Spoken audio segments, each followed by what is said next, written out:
Yeah, so there was a security person inside the house. On the 5th of March, the Russian army pulled into the village, and they basically took hostage of my security people. They were undressed, interrogated. Their phones were checked. The soldiers, if you can call them this, they were looking for Nazi messaging or whatever, which obviously they couldn't find. And then they, as I said, they undressed my security people and they let them go into the woods. So for 2 days, these guys had to walk home. Unfortunately, their phones were destroyed, so they have no connection with us, and we didn't know if they're dead or alive. And finally, after 2 days, they reached us from a safe place and told us what happened. And so at that point, you thought, right, I don't want my home to be used by this invading force. Was that your position?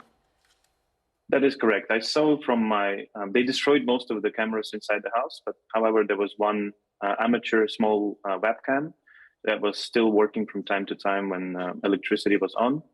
And I saw that they were basically lootering other homes and bringing stuff from other homes into my house, and from there loading trucks with TVs and I don't know, whatever, iPads, computers, personal belongings of other people.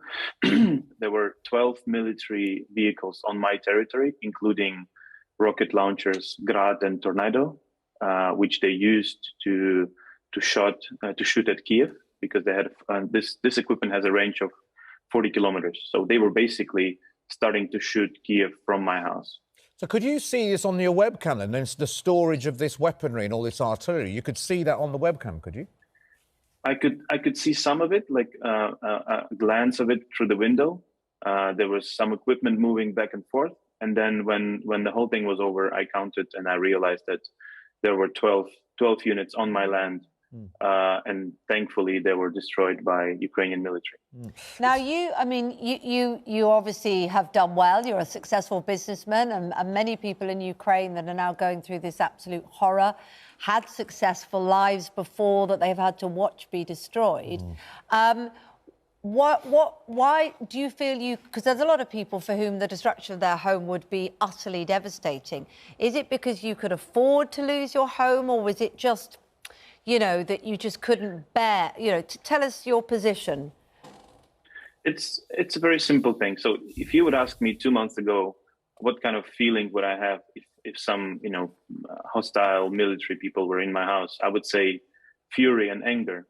However, this is not what I felt. I was surprised. I felt disgusted. I felt dirty, looking at some guys walking inside my house.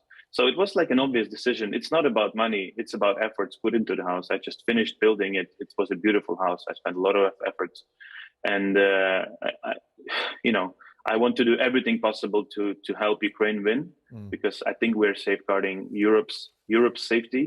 And it is important for us to kick those bastards out of our land. So it's just a little piece that I could do, and I did it.